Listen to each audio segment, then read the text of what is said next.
This month, we're going to go ahead and we're going to focus a little bit more on strength training with bands. So I want to take some time to go ahead and talk about some key factors that apply when you're strength training with bands so that you go ahead and you get great success. First and foremost, you must keep tension on the band system. What do I mean by that?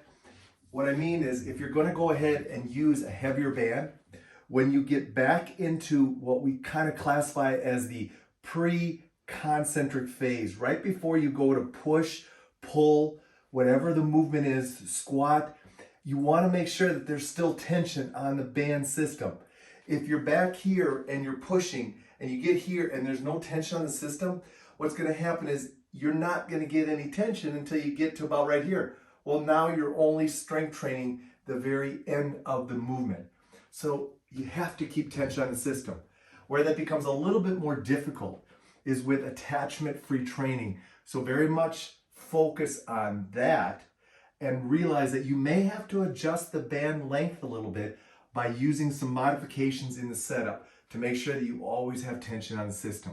That said, by keeping tension on the system, you're now going to go ahead and keep time under tension a factor in your strength training. And that's important because I want you to keep your body under tension while you're strength training because there's so many great benefits to that. Primarily, it's going to help you challenge your stabilizers of your body, especially if you're in standing.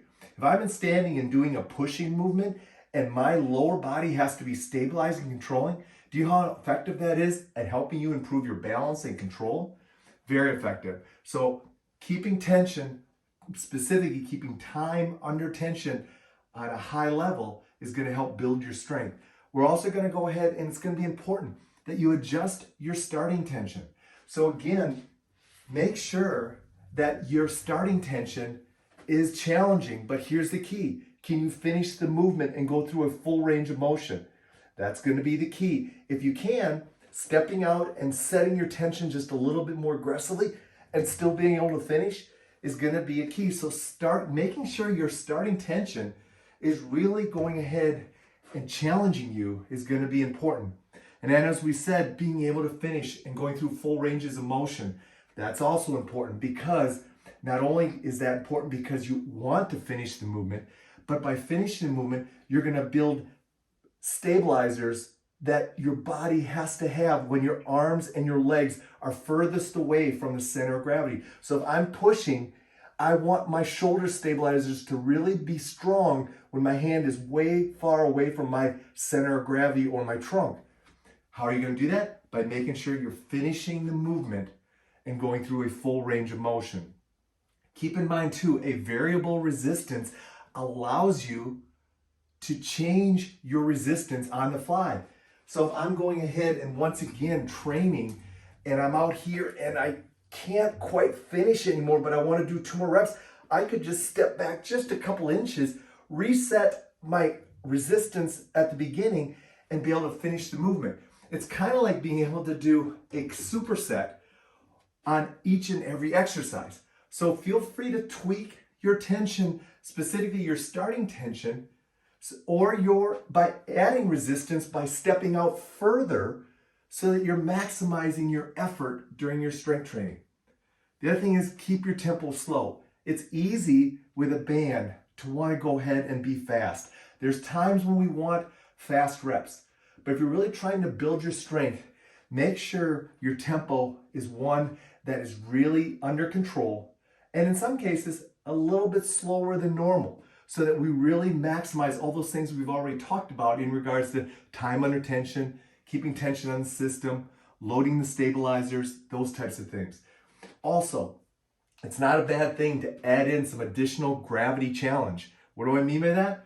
Well, by changing your base of support, it's going to make your body weight, which is a gravity-dominated weight, more challenging. So feel free to tweak your bases of support.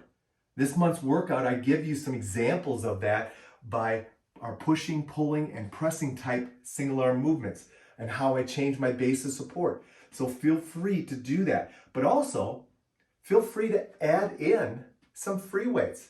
I'm not opposed to you adding in some gravity dominated dumbbells or kettlebells to go ahead and challenge your gravity dominated resistance.